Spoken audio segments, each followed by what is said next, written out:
আমাদের অনন্য স্টোরি সকল প্রকার পার্ট গল্প দেখতে আমাদের চ্যানেলটি সাবস্ক্রাইব করে পাশে থাকা বেল আইকনটিতে ক্লিক করে অল নোটিফিকেশন অন করে দিন।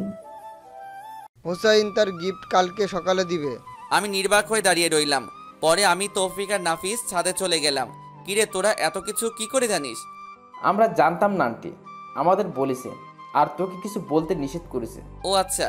এই তৌফিক, তুই যে বললি সকালে গিফট দিব, কি গিফট দিব? আরে বেটা, জান্নাত তোর কাছে ডিভোর্স চাইছে না, ডিভোর্স পেপার তো রেডি, সকালে দিয়ে দিবি। আর এটা হবে জান্নাতের জন্য সবচেয়ে বড় উপহার। ঠিক, চল, অনেক রাত হয়েছে, ঘুমিয়ে যাই। চল। এরপর ছাদে থেকে রুমে চলে আসলাম। তৌফিক আর নাফিসকে রুম দেখিয়ে দিয়ে আমি আমার রুমে গেলাম। দেখলাম জান্নাত বসে বসে মোবাইল টিপতেছে। আমি যাওয়ার পর, থ্যাঙ্কস। কেন? এত বড় সারপ্রাইজ দেওয়ার জন্য। ঘুমিয়ে যান, অনেক রাত হয়েছে।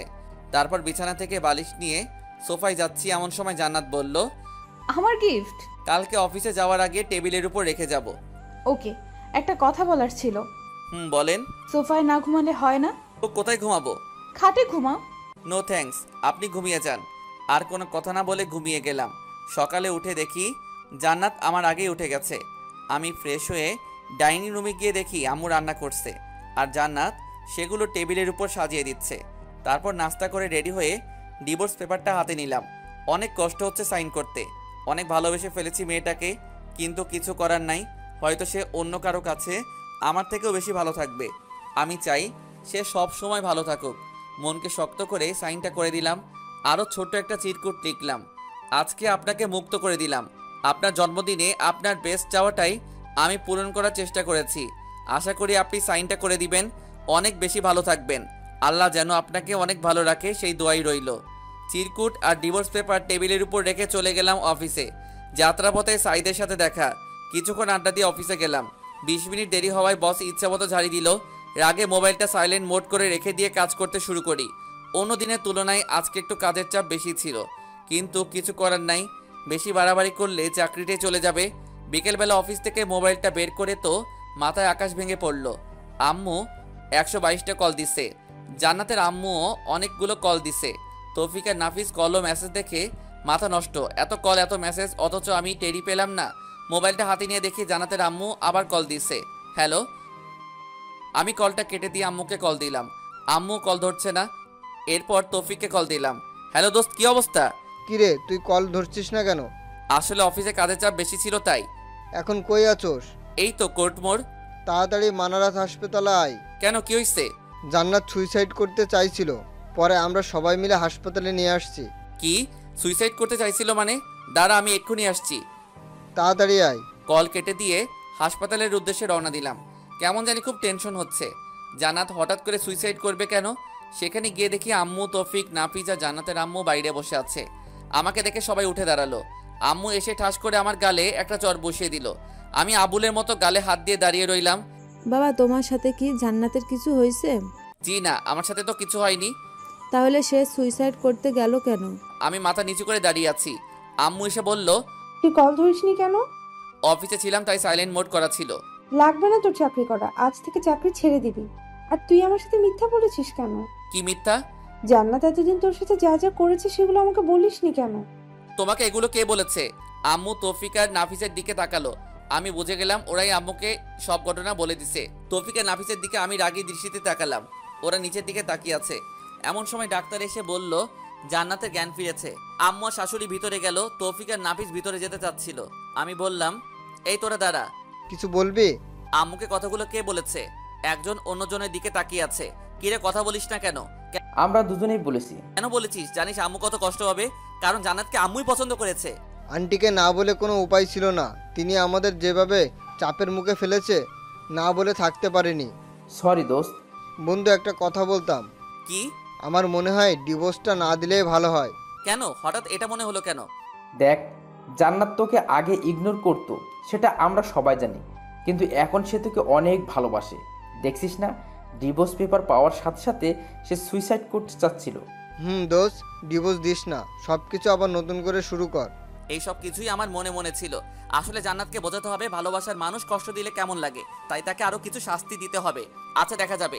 শোন, জান্নাতকে আরো কিছু শাস্তি দিতে হবে। আমার সাথে যেগুলো করেছে সেগুলোর ফল ওকেও ভোগ করতে হবে। তুই এই অবস্থায় শাস্তি দিতে চাইছিস? কিভাবে দিবি? সময় হলে দেখবি, এখন এগুলো না বললেই ভালো হবে। এমন সময় আম্মু আবার বাইরে আসলো। এই হারামজাদা, তোর কাছে একটু দয়া মায়া নেই? মেয়েটা কেমন আছে একটু দেখতে ইচ্ছে করে না? আয় ভিতরে আয়, সে তোকে ডাকছে। তারপর তৌফিক আর নাফিসকে সাথে নিয়ে ভিতরে গেলাম। আমি গিয়ে ওর মাথার পাশে বসলাম। আমাকে দেখে অন্যদিকে মাথা ঘুরিয়ে শুয়ে আছে। আম্মু সবাইকে ইশারা করলো বাইরে চলে যেতে। সবাই বাইরে চলে গেল। অনেকক্ষণ বসে থাকার পর নীরবতা ভেঙে আমি বললাম, এখন কেমন আছেন? সেটা তোর না জানলেও চলবে। বুঝে গেলাম রেগে আছে। সমস্যা নাই বালিকা, তোমার জন্য যে এখনো কি কি ওয়েট করতেছে সেটা নিজেও জানি না।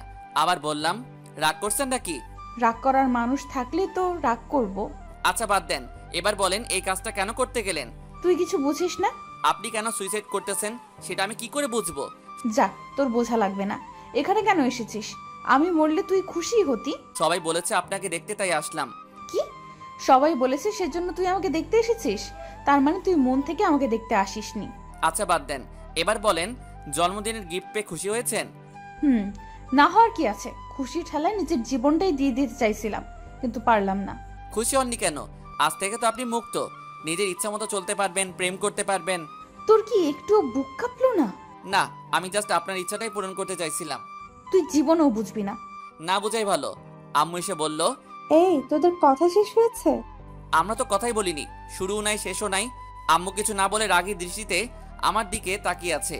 শাশুড়ি এসে আম্মুকে বলল, আন্তানুর, জান্নাতকে আমার বাসায় নিয়ে যাই, কয়েকদিন ওখানে থেকে তারপর পাঠিয়ে দিব। তুই যেটা ভালো মনে করিস। বাহ, দুজনের ফ্রেন্ডশিপ রক্ষা করার জন্য আমাকেই বলে দিল। আমি বের হয়ে যাচ্ছি, এমন সময় আম্মু বলল, কি রে, তুই কই যাস? বাসায়। এখানে থেকে কি করব? যা, জান্নাতকে ওদের বাসায় দিয়ে আয়। কিছু না বলে দাঁড়িয়ে আছি। আম্মু আবার বলল, কি রে, কথা কানে যায় না? আরে দিয়ে আসবো তো, এমন করো কেন? যা, সিএনজি নিয়ে আয়। তারপর একটা সিএনজি নিলাম। আমি জান্নাত আর জান্নাতের আম্মু গাড়িতে উঠে জান্নাতের বাসার দিকে রওনা দিলাম। তৌফিক আর নাফিসকে বললাম আম্মুকে ঠিকমতো বাসায় দিয়ে আসতে। গাড়িতে কোনো কথা হয়নি। বাসার সামনে নেমে জান্নাতকে ধরে ধরে বাসায় নিয়ে যাচ্ছি, কিন্তু ফকির নিয়ে হাঁটতে পারছে না। ইচ্ছা না থাকা সত্ত্বেও কোলে নিলাম। কোলে নিয়ে বাসায় দিয়ে আসলাম। বাহ, ফকিনির ভিতরে ভিতরে লাড্ডু ফুটতেছে। আমিও খুশি, কখনো এভাবে আগে স্পর্শ করিনি। কিন্তু জানো, তুমি তো জানো না তোমার জন্য আমি কি পরিমাণ বাঁশ রেডি করতেছি। বাঁশ থেরাপি দিয়ে তোমার অহংকার আমি মাটিতে লুটাবো, টেরও পাবে না হুসাইন কি জিনিস। যাই হোক, বাসার ভিতরে নিয়ে জান্নাতকে খাটে রাখলাম। ওরে আল্লাহ, মেয়ে মানুষ এত ওজন! দেখলে মনে হয় ফুদিলে উড়ে যাবে, কিন্তু ভিতরে ভিতরে এত ওজন জানা ছিল না। জান্নাতকে খাটে রেখে আমি হাঁপাতে লাগলাম। সে আমার কর্মকাণ্ড দেখে হাসতে লাগলো। ওকে রেখে চলে আসবো এমন সময় পেছন থেকে ডাক দিল, হুসাইন, কিছু বলবেন? আজকে না গেলে হয় না? না, আমি এখনো বাসায় যাইনি, অফিসের পোশাকে রয়ে গেছি। কিছু খাইছো? না, সময় পাইনি, বাসায় গিয়ে খাবো। এখানে খেয়ে যাও। No thanks. আর কিছু না বলে সোজা হাঁটা দিলাম। জান্নাতের আম্মুও অনেকবার বলল থেকে যেতে, কিন্তু না করে দিয়েছি। বিদায় নিয়ে বাসায় চলে আসলাম। এসে ফ্রেশ হয়ে কিছু খেয়ে শুয়ে পড়লাম। এভাবে কিছুদিন চলে গেল। জান্নাতের সাথে আর কোনো যোগাযোগ করিনি। মাঝে মাঝে সে কল দিত, বাট আমি ধরতাম না। কয়েকদিন পর সকালবেলা অফিসে যাওয়ার জন্য রেডি হচ্ছি, এমন সময় আম্মু আসলো। কিছু বলবে? অফিস কয়টায় ছুটি হবে? 4টায়। কাজ বেশি থাকলে দেরি হতে পারে। কেন? না, বলছিলাম অনেকদিন হলো মেয়েটাকে দেখছি না, তুই যদি জান্নাতকে নিয়ে আসতি। সরি আম্মু, আমি পারবো না। যার দরকার সে নিজেই আসবে। এই কেমন কথা? একা একটা মেয়ে নিজে থেকে কি করে আসবে? যেভাবে আসুক না কেন, আমি নিয়ে আসতে পারবো না। বেশি দরকার হলে তুমি যাও। যা, তোর যাওয়া লাগবে না, আমার মেয়েকে আমিই নিয়ে আসবো। যা ইচ্ছা করো। আর কোনো কথা না বলে অফিসে চলে গেলাম। বিকালে কিছুক্ষণ আড্ডা দিলাম। একটু রাত করে বাসায় আসলাম। এসে দেখি জান্নাত চলে এসেছে। কিছু না বলে রুমে গিয়ে ফ্রেশ হয়ে শুয়ে আছি। জান্নাত এসে বলল, ভুলেই গেছো, একটাবার জিজ্ঞাসা করলে না কেমন আছি। মনে রাখার জন্য কোনো চুক্তিপত্র হয়েছে নাকি যে আপনাকে মনে রাখতে হবে? জান্নাত মন খারাপ করে বলল, খেতে আসো। আমি খাবো না, বাইরে থেকে খেয়ে আসছি, আপনারা খেয়ে নিন। জান্নাত কিছু না বলে চলে গেল। আমি শুয়ে শুয়ে ফেসবুকিং করছি। একটু পর সে আসলো। মনে হয় খাওয়া শেষ। আমার সামনে এসে ঘুরঘুর করতেছে। আপনি কেন এসেছেন? মানে আপনি এই বাসায় কেন এসেছেন? আপনার চাওয়া তো আমি পূরণ করে দিয়েছি, আবার কি? তুমি এভাবে কথা বলছো কেন? বললাম তো আগের ঘটনাগুলোর জন্য সরি। এসব সরি টরি বলে লাভ নেই। ডিভোর্স চাইছেন, দিয়ে দিয়েছি।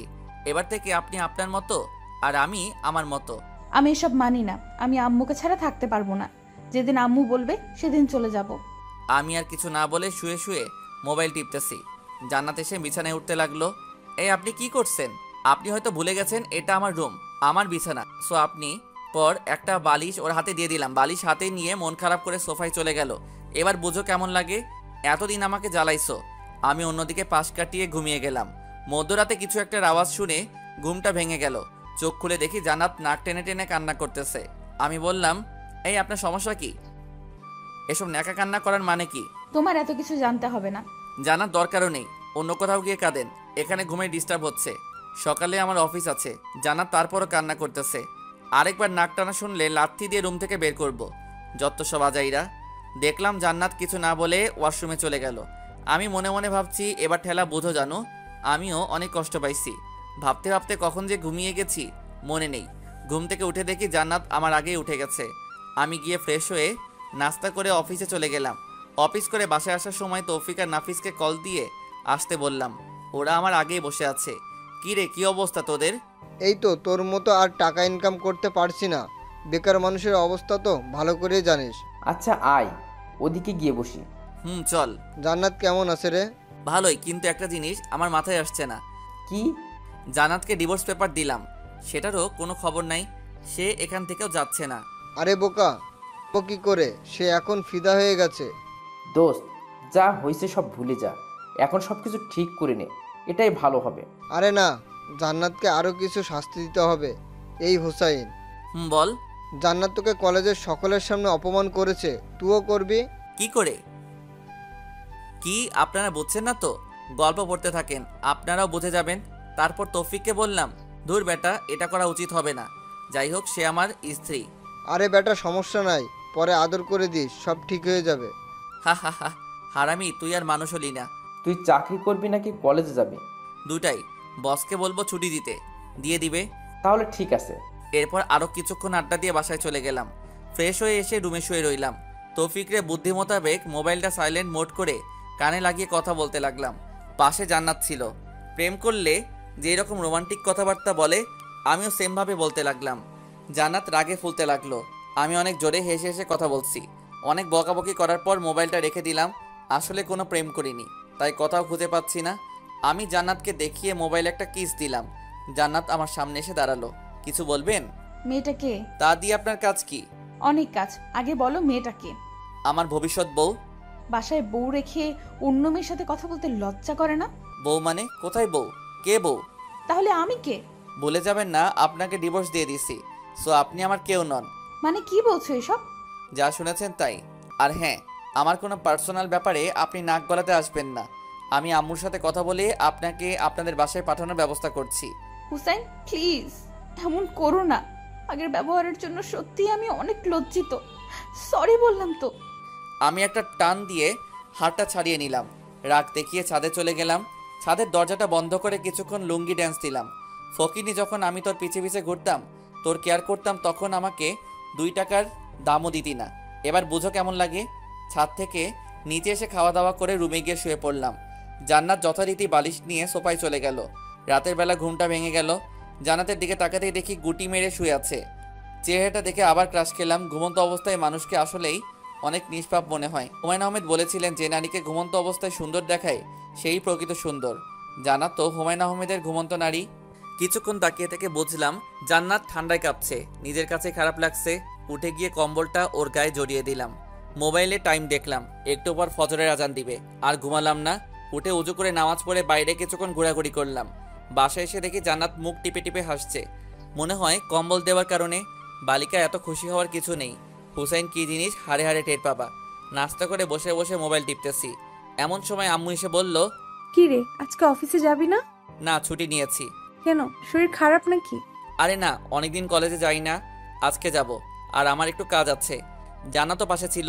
জান্নাত আম্মুকে বলল, আম্মু বলছিলাম কি, আমিও তো অনেকদিন কলেজে যাই না, লেখাপড়াটাও ভালোভাবে হচ্ছে না। আজকে গেলে কোনো সমস্যা হবে? আরে না, কিসের সমস্যা, যা, তুইও কলেজে যা। ধন্যবাদ আম্মু। এই হুসাইন, বলো। জান্নাতকে সাথে করে নিয়ে যা। সরি, আমি পারবো না। যে যার মতো যাবে। পারবি না মানে? মেয়েটা একা একা কি করে যাবে? যেভাবে খুশি যাক, বাট আমি নিয়ে যেতে পারবো না। আম্মুকে আর কোনো কিছু বলতে না দিয়ে আমি রুমে চলে গেলাম। গিয়ে রেডি হয়ে জান্নাতের আগে চলে গেছি। আমি, তৌফিক, নাফিজ আর ঋতু বসে আছি। জান্নাত আসছে দেখে তৌফিক বলল, এই মামা আসছে, শুরু কর। কে আসছে? আরে বেটা, তোর সিনিয়র বউ আসছে, শুরু কর। আমি এবার ইতুর হাতটা ধরে বসে হেসে হেসে কথা বলছি। ইতু প্ল্যান মোতাবেক আমার হাত ধরে আছে। জান্নাত এটা দেখে তো রাগে লাল হয়ে গেল, আমার দিকে আর না তাকিয়ে উপরের তলায় চলে গেল। আমরা সবাই হাসতে হাসতে শেষ ক্লাস করিনি, ওখানে বসে আছি। দেখলাম জান্নাত উপর থেকে বারবার আমার দিকে তাকাচ্ছে, আমিও খুব সুন্দর করে অভিনয় চালিয়ে যাচ্ছি। 2 ঘন্টা চলে যাওয়ার পরে জান্নাত আর ওর কয়েকটা বান্ধবী মিলে আমাদের কাছে আসলো। তৌফিক আর নাফিস একসাথে গান গাইতেছে, আমাদের এই বাজে স্বভাব কোনোদিন যাবে না। একটা সিনিয়র মেয়ে এসে বলল, কানের নিচে যখন কয়েকটা পড়বে তখন সব রকমের বাজে স্বভাব চলে যাবে। আপু আসসালামু আলাইকুম, ভালো আছেন? ক্লাস না করে এখানে কি পাখি দেখি। বাদরামি করস? এখানে পানি আসবে কোথা থেকে? আসেন আসেন, আমার পাশে বসেন, আপনিও দেখতে পাবেন। আমি তখনও ইতুর হাত ধরে আছি। জান্নাত আমাকে বলল, ছি, লজ্জা করে না তোমার? কেন, আমি কি ল্যাংটা হয়ে আছি নাকি? তার চেয়েও খারাপ, বাসায় বউ রেখে এখানে অন্য মেয়ের সাথে। ছি। ওয়েট ওয়েট, বউ মানে কার কথা বলছেন? কার কথা বুঝো না? আমার কথা চেনো না মানে? তুমি এত খারাপ ভাবতেও আমার ঘৃণা হয়। আপনার লজ্জা করে না একটা জুনিয়র ছেলের পেছন পেছন ঘুরঘুর করতে? পাত্তা দেই না, তবুও কেন আসেন? এতক্ষণে পুরো ক্যাম্পাসের সবাই আমাদের দিকে তাকিয়ে আছে। জান্নাত লজ্জায় মাথা নিচু করে ফেলল। দেখলাম ওর চোখের কোণে পানি। জান্নাত কান্না করতে করতে ক্যাম্পাসের বাইরে চলে গেল। আমার নিজেরও খারাপ লাগছে, ব্যাপারটা একটু বাড়াবাড়ি হয়ে গেছে। পরে আমি, তৌফিক আর নাফিস বের হয়ে গেলাম। ইতুকে ধন্যবাদ দিয়ে বিদায় দিয়ে দিলাম। আমরা বাইরে কিছুক্ষণ আড্ডা দিলাম। এরপর বাসায় চলে গেলাম। গিয়ে দেখি জান্নাত সব কিছু রেডি করে বাসা থেকে চলে যাচ্ছে। আম্মু ওকে অনেক বোঝানোর চেষ্টা করছে, কিন্তু সে শুধু কান্নাই করতেছে। চলে গেল। আম্মু এসে ঠাস করে আমার গালে একটা বসিয়ে দিল আর বলল, কুলাঙ্গার কোথাকার, তোর জন্য আমার মেয়েটা চলে গেল, ওর যদি কিছু হয় তোর খবর আছে। তারপরেই আম্মুর কথা শুনে মাথাটাই খারাপ হয়ে গেল। নিজের ছেলের কোনো খবর নাই, তিনি ছেলের বউ নিয়ে পড়ে আছে। আম্মুর সাথে রাগারাগি করে ছাদে চলে গেলাম। আসলে জান্নাতের জন্য আমারও খারাপ লাগছে, কিন্তু কি করব, ও যেগুলো আমার সাথে করেছে সেগুলোর ফল ওকে পেতে হবে। কিন্তু মনে হচ্ছে ওর সাথে বেশি করে ফেলছি, কি করব বুঝতে পারছি না। তৌফিককে কল দিলাম, কিরে কই তুই? বাসায়। এ সময় কল দিচ্ছিস, কোনো সমস্যা? সমস্যা একটা হয়েছে। কি সমস্যা? মোবাইলে বলা যাবে না, তুই দিঘির সামনে আয়, আমি নাফিসকে বলে দিচ্ছি। আচ্ছা ঠিক আছে, তোর বলা লাগবে না, আমি বলে দিচ্ছি। দে। কয়টায় আসবি? আসরে নামাজ পড়ে আয়। ওকে। এরপর কল কেটে দিলাম। নিচে গিয়ে দেখি আম্মু নাকে টেবিলের উপর খাবার রেখে চলে গেছে। আমি আম্মুর রুমে গেলাম। খাবে না? তোর খাওয়া তুই খা, আমি আমার মেয়েকে ছাড়া খাবো না। এই মহা যন্ত্রণা, দূর ভালো লাগে না। আমিও না খেয়ে চলে আসলাম। রুমে এসে শুয়ে পড়লাম। ঘুমানোর চেষ্টা করলাম, ঘুম আসছে না। পরে উঠে বাহিরে চলে গেলাম। আসরে নামাজ পড়ে দিঘির সামনে গেলাম, দেখলাম তৌফিক আর নাফিস বসে আছে। কিরে তোরা আসছিস? তোর নাম্বার বন্ধ কেন? মোবাইলটা হাতে নিয়ে দেখি সুইচ অফ হয়ে আছে। তৌফিক বলল, বল কি সমস্যা। আমি সবগুলি ঘটনা খুলে বললাম। দোস্ত, আমার মনে হয় তোর এখন জান্নাতের বাসায় যাওয়া উচিত। ধুর, আমি ওখানে গিয়ে কি করব? কি করবি মানে? ওর কাছে ক্ষমা চেয়ে নিবি আর বলবি ডিভোর্স পেপারটা নকল ছিল। আরে না, এটা হয় না। না হলে তুমি বসে বসে আঙ্গুল চোষো। জান্নাত কি সব কিছু মেনে নিবে? নিবে। দেখলি না, সে তোর সাথে অন্য কাউকে সহ্য করতে পারে না। সেটা তো আগে ছিল, কিন্তু কলেজে যা করলাম আমার জন্য এখন ঘৃণা ছাড়া ওর মনে আর কিচ্ছু নাই। চেষ্টা করতে তো আর কোনো সমস্যা নেই। তোকে তখনও বলেছিলাম সব কিছু চিন্তা ভাবনা করে কর। শালা মিথ্যুক, তোর জন্য এসব কিছু হয়েছে। তোর বুদ্ধি না শুনলে কিছুই হতো না। আরে আমি কি জানতাম নাকি যে তামান্না বাসা ছেড়ে চলে যাবে? আচ্ছা বাদ দে তো, এখন কেমনে কি করবি সেটা চিন্তা কর। আচ্ছা চল কিছু খেয়ে আসি। তোর তো খাওয়া ছাড়া আর কোনো কাজ নাই। এই তুই আজকে ওদের বাসায় যাবি? না, গেলেও কালকে। ওদের সাথে আরও কিছুক্ষণ আড্ডা দিয়ে বাসায় চলে গেলাম। রাত প্রায় 10টা। খেতে বসলাম, আম্মু আসলো না। একা খেতে বসেছি, এমন সময় জান্নাতের আম্মু কল দিল। হ্যাঁ, পুরোটা বলার আগেই জান্নাতের আম্মা কল দিয়ে কান্নাকাটি শুরু করে দিল। বাবা তুমি কই? আমি তো বাসায়। আপনি কাঁদছেন কেন? কোনো সমস্যা? জান্নাত? কল কেটে দিল। আমি আবার কল দিলাম, কিন্তু ধরতেছে না। না, আর বসে থাকা যায় না। জান্নাতের কি হয়েছে আল্লাহই জানে। তৌফিক আর নাফিসকে কল দিয়ে বের হতে বললাম। বাসা থেকে বের হয়ে একটা সিএনজি নিলাম। মাঝপথে তৌফিক আর নাফিসকে তুলে নিলাম। কিরে এত রাতে আবার কি হলো? জান্নাতের আম্মা কল দিয়ে কান্না করতে লাগলো। কেন, কি হয়েছে? আমি নিজেও জানি না। পুরোটা শোনার আগে কল কেটে দিল। তারপর আমি কল দিলাম, কিন্তু ধরতেছে না। আল্লাহ, কি হয়েছে? কথা বলতে বলতে ওদের বাসার সামনে চলে আসলাম। অনেকবার কলিং বেল বাজালাম, কিন্তু ভিতর থেকে কোনো শব্দ নাই। দরজা ধাক্কা দিলাম, তাও কোনো লাভ হলো না। পরে তৌফিক বলল দরজা ভেঙে ফেলার জন্য। 3 জনে অনেক কষ্ট করে দরজাটা ভাঙলাম। ভিতরে গিয়েই তো আমার মাথা খারাপ হয়ে গেল। জান্নাতের বাম হাতটা কাটা, পিঙ্কি দিয়ে রক্ত বের হচ্ছে। রক্তে পুরো ফ্লোর লাল হয়ে গেছে। অতিরিক্ত রক্তক্ষরণের জন্য জ্ঞান হারিয়ে ফেলছে। ওর এই অবস্থা দেখে আমার শরীর কাঁপতে লাগলো। কিন্তু ওর আম্মু কই গেল? জান্নাতের আম্মুর রুমে গিয়ে দেখি উনি উনার পা উল্টে খাটের সাথে আঘাত খেয়ে পড়ে আছে। মনে হয় তাড়াহুড়ো করতে গিয়ে পা মোচড় খেয়ে পড়ে যায় আর মাথা গিয়ে লাগে খাটের সাথে, যার কারণে উনিও সেন্সলেস হয়ে আছে। কি করব কিছুই বুঝতেছি না। আমার শার্টটা খুলে জান্নাতের হাতে বেঁধে দিলাম যাতে আর রক্ত না বের হয়। পরে ওদের দুজনকে হাসপাতালে নিয়ে গেলাম। ইমার্জেন্সিতে দিয়ে আমি বাইরে অপেক্ষা করছি। নিজের অজান্তে চোখ দিয়ে পানি বের হতে শুরু করলো। আমার জন্যই আজকে এত কিছু হলো। জান্নাতের জ্ঞান ফিরলেই মাপ চেয়ে নিব। তৌফিক আর নাফিসকে বললাম বাসায় চলে যেতে, কিন্তু ওরা গেল না। একটু পর ডাক্তার বাইরে আসলো। রোগী আপনার কি হয়? জি, আমার স্ত্রী। দেখুন, ওনার অতিরিক্ত রক্তক্ষরণ হয়েছে, জরুরি রক্তের ব্যবস্থা করুন। জি, আমরা 3 জন আছি। বলুন কি রক্তের গ্রুপ কি? AB positive. আমার এবি পজিটিভ। আমার ও পজিটিভ। আমারও এ পজিটিভ। আচ্ছা আসুন। এরপর রক্ত দিলাম। শাশুড়ি আম্মার জ্ঞান ফিরেছে, উনি ঘুমাচ্ছে। আমি জান্নাতের কেবিনে গিয়ে জান্নাতের পাশে বসলাম। নিশ্চুপ হয়ে ওর চেহারার দিকে তাকিয়ে আছি। জান্নাতের একটা হাত ধরে কখন যে ঘুমিয়ে পড়েছি মনে নেই। সকালে ঘুম ভাঙলো কারো হাতের স্পর্শে। চোখ খুলে দেখি জান্নাত আমার মাথায় হাত বুলাচ্ছে। আমার ঘুম ভেঙে যাওয়া দেখে অন্যদিকে মুখটা কালো করে শুয়ে রইল। কি ব্যাপার, এমন করছিলেন কেন? সেটা কারো না জানলেও চলবে। বুঝলাম সে এখনো রেগে আছে। কেন এটা করলেন? কি করব বলো? আমি তো তোমাকে অনেক কষ্ট দিছি, অপমান করছি, তোমার সাথে খারাপ ব্যবহার করেছি। তুমি তো আমায় ক্ষমা করবে না। তাই বলে সুইসাইড করবেন? আগেও এই একই কাজটা করেছেন। কেন বাঁচালে? আমি মরলে তোমার কি? ঠাস করে একটা ওর গালে বসিয়ে দিলাম। তুমি আমাকে মেরেছো? মেরেছি, বেশ করেছি। আমার বউকে আমি মেরেছি, তাতে আপনার কি? বউ, তাহলে সেদিন ডিভোর্স লেটার দিলে কেন? ওটা ডিভোর্স লেটার ছিল না, জন্মদিনের একটা কার্ড ছিল। শুধু মিথ্যা চিঠিটা আমি লিখেছিলাম। কালকে কলেজে এগুলো কেন করলে তাহলে? আমার সাথে করেছিলেন। আপনাকে একটু বোঝাতে চেয়েছিলাম আপনার কেমন লাগে। অনেক হারামি তুই। বলে কান্না করতে করতে জড়িয়ে ধরলো। আমিও ধরলাম। এমন সময় আম্মু এসে কাশি দিতে লাগলো। দূর শালা, আম্মুকে কে খবর দিল? আম্মু জানলে টেনশন করবে, তাই কিছু জানাইনি। আমি ভাবছি ওরা সুস্থ হলে তারপর জানাবো। আমি এখানে একটু আসতে পারি? না, এখানে কারো আশা এখন যাবে না। এই ছাড়েন, আম্মু দেখতেছে। দেখলে দেখুক, আমার স্বামীকে আমি জড়িয়ে ধরেছি, তাতে কার কি? তাই বলে আম্মুর সামনে? এই হাদারাম, কিছু শিখ। আম্মু গিয়ে শাশুড়ির সাথে কথা বলতে লাগলো।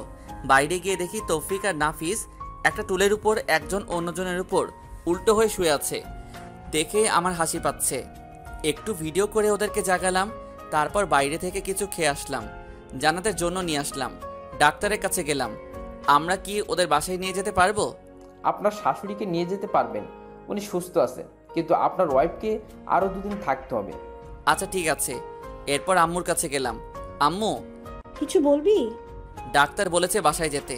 তো চল। আর এখানে থেকে কি করব? না মানে জান্নাতকে আরো 2 দিন থাকতে হবে, তাই বলেছিলাম তুমি ওনাকে নিয়ে আমাদের বাসায় চলে যাও। কয়েকদিন ওখানে থেকে রেস্টে থাকুক। জান্নাতের কাছে কে থাকবে? আমি আছি, তোমরা বাসায় চলে যাও। সময় পেলে আবার আসিও, আর না হলে আসার দরকার নাই। আচ্ছা ঠিক আছে, সবকিছু দেখে শুনে রাখবি। এরপর তৌফিককে ওনাদের সঙ্গে দিয়ে বাসায় পাঠিয়ে দিলাম। আমি জান্নাতের কাছে গেলাম। এখন কেমন লাগছে? আগে থেকে ভালো। এই শোনো, বলেন। আমি না একজনকে অনেক ভালোবাসি। কাকে? আমার এই জুনিয়র বরটাকে। আমি কিছু না বলে অন্যদিকে তাকিয়ে হাসতেছি। সে হঠাৎ করে আমার মুখটা ওর কাছে নিয়ে গিয়ে একটা ভালোবাসার স্পর্শ এঁকে দিল। তারপর বলল, এই আমাদের তো বাসর হয়নি, চলো না আজকে আমাদের বাসরটা করে ফেলি। ডাক্তার আপনাকে আরো 2 দিন এখানে থাকতে বলেছে। আগে সুস্থ হন, তারপর দেখা যাবে। এইভাবে রোমান্টিকভাবে 2 দিন চলে গেল। আমি জান্নাতকে নিয়ে বাসায় আসলাম। গাড়ি থেকে নেমে তাকে বললাম বাসায় আসতে, কিন্তু সে না এসে দাঁড়িয়ে আছে। বুঝলাম আমাকে বলছে, তাই আর দেরি না করে ওকে কোলে নিলাম। সে আমার গলা জড়িয়ে ধরে আছে। বাসায় নিয়ে গিয়ে রুমে শুয়ে দিলাম। তারপর, কি ব্যাপার দাঁড়িয়ে আছেন কেন? আসুন। কেউ যদি কোলে করে নিয়ে যায় তাহলে যাব। বাসায় নিয়ে গিয়ে রুমে শুইয়ে দিলাম। তারপর আমি উঠে চলে যাচ্ছি, এমন সময় সে আমার একটা হাত ধরে টান দেয়। আমি নিজেকে স্থির রাখতে না পেরে সোজা ওর গায়ের উপর গিয়ে পড়ি। এটা কি করলেন? আমার বরকে আমি যা ইচ্ছা তা করব, তাতে তোর কি? আমার কি দেখামো? দেখা। এই বলে যে জান্নাতের মুখটা ধরবো, সেই সময় তৌফিক রুমে চলে আসলো। মামা আদর পরেও করতে পারবা, এখন একটু বাইরে আসো। শালা তুই আর আসার সময় পাইলি না? জান্নাত লজ্জায় অন্যদিকে তাকিয়ে আছে। এরপর আমি বাহিরে গেলাম। বল, এই অসময় তুই কেন ডেকেছিস? তোর জানতে হবে না, 5,000 টাকা দে। এত টাকা দিয়ে কি করবি? তোরে দিতে বলেছে, দিয়ে দে, এত কথা বলিস কেন? কিন্তু আমার কাছে তো এত টাকা এখন নাই, হাসপাতালে খরচ হয়ে গেছে। আচ্ছা ঠিক আছে, তোর দেওয়া লাগবে না, বিকেলবেলা দিঘির পাড়ে আসিস, আড্ডা দিব। আচ্ছা ঠিক আছে।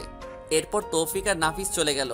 আমি গোসল করে আসলাম, জান্নাতকে খাইয়ে দিলাম। খাওয়া দাওয়া করে সে শুয়ে রইল। বিকেলবেলা আমি বাসা থেকে বের হলাম, দিঘির ওখানে গেলাম। তৌফিক আর নাফিসকে কল দিলাম, তারাও আসলো। এরপর অনেক রাত পর্যন্ত আড্ডা দিলাম, ঘুরলাম, মজা করলাম। রাত 9টার সময় নাফিস বলল, দোস্ত, আমার জরুরি কাজ আছে, আমাকে যেতে হবে। আমার অনেক কাজ, আমিও যাই। আচ্ছা ঠিক আছে, তোরা তাহলে যা, আমিও চলে যাচ্ছি। বাসায় গিয়ে দেখলাম আম্মু, জান্নাত আর জান্নাতের আম্মু বসে বসে টিভি দেখছে। আমিও গিয়ে ওদের সাথে বসলাম। তারপর খাওয়া দাওয়া করে রুমে গেলাম। জান্নাত আমার আগে গিয়েই বসে আছে। আমি কি আজকেও সোফায় থাকবো? মাথা ফাটিয়ে দেব আর একবার সোফার কথা বললে। তো মহারানী কোথায় থাকবো তাহলে? আমার সাথে। আই শোনো। বলেন। ওই বলেন কি বলবা বলো। আজ থেকে আপনি করে বলবা না, তুমি করে বলবে। ওকে বলো, কি বলবে? বলছিলাম কি, আমাদের তো বাসর হয়নি, চলো না বাসর ঘরটা করে ফেলি। কোনো আয়োজন ছাড়া বাসর হয় নাকি? আজকে ঘুমান, বাসর করা লাগবে না। ওই লাগবে না মানে 100 বার লাগবে। তারপর সে উঠে আলমারি খুলে একটা ব্যাগ আমার হাতে দিল। কি এটাতে? 2 ঘন্টা পর কেন? সেটা এলেই বুঝতে পারবে। যাও এখন। কোথায় যাব? এখানেই পড়ে নেই। মার খাবা নাকি যাবা? আচ্ছা ঠিক আছে, যাচ্ছি। তারপর আমি রুম থেকে বের হয়ে ছাদে চলে গেলাম। তৌফিক আর নাফিসকে কল দিলাম কি করব তা জিজ্ঞেস করার জন্য, কিন্তু দুই শালা একসাথে মোবাইলটা অফ করে রাখছে। ছাদে গিয়ে শেরওয়ানি পরে নিলাম। কি রকম জামাই জামাই একটা ভাব চলে আসছে, সেই বিয়ের দিনের মতো। আজকে যেন সময়টা কিছুতেই যাচ্ছে না। 1 ঘন্টা 45 মিনিট ছাদে থাকার পর কেমন যেন বিরক্ত লাগছে। নিচে চলে যাব এমন সময় তৌফিক আর নাফিস উপরে আসলো।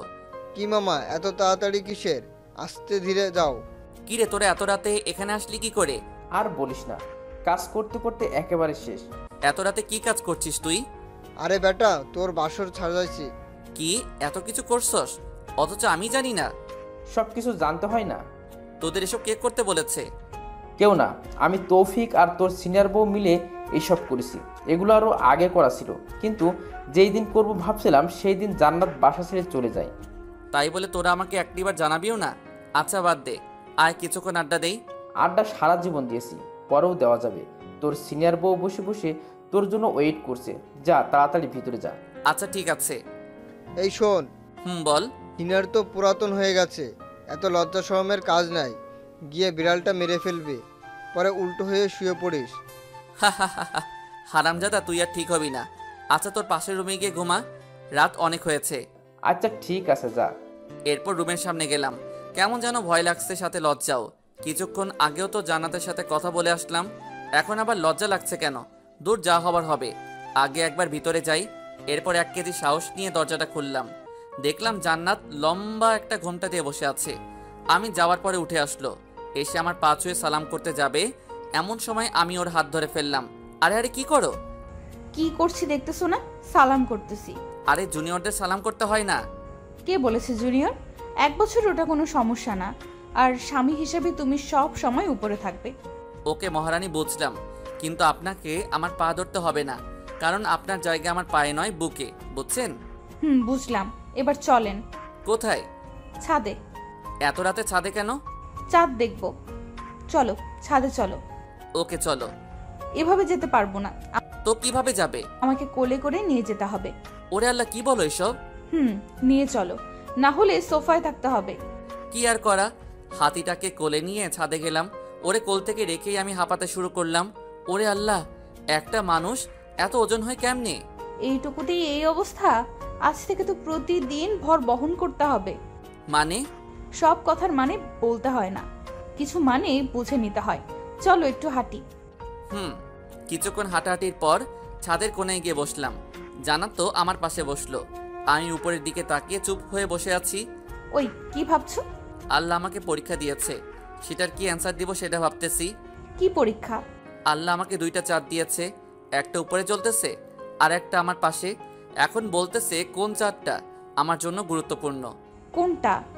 উপরেরটা তো রাতের আকাশে আমার সাথে থাকবে, কিন্তু দিনের বেলায় থাকবে না। কিন্তু পাশেরটা সব সময় থাকবে। কিন্তু কথা হচ্ছে, যদি কখনো পাশে থাকা চাঁদটা চলে যায়, তাই ভাবছি কোন চাঁদটা আমার জন্য গুরুত্বপূর্ণ। জান্নাত আমার একটা হাত ধরে কাঁধে মাথা রেখে বলল, এই তোমার হাত ধরে কসম করছি পুরো পৃথিবী ছেড়ে দেব, কিন্তু তোমার হাত কখনো ছাড়বো না। তাই নাকি? তাই। এই শোনো না, বলেন। আমার না টুইন বেবি অনেক পছন্দ। তো আমি কি করতে পারি? আপনাকে কিছু করতে হবে না, আমি নিজেই করব। ওকে চলেন। সময় হলে দেখবা। চলো রুমে যাই।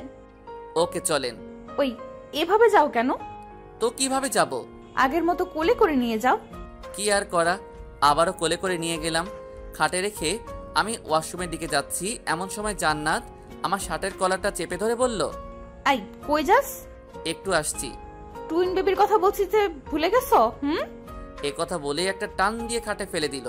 হারিয়ে গেলাম অন্য এক জগতে। আপনারা এখনো বসে আছেন? আর কত, অনেক কিছু তো দেখে ফেলেছেন। এবার নিজেদের টুইন বেবির কথা চিন্তা করে নিজেরাও কার্যক্রম চালিয়ে যান।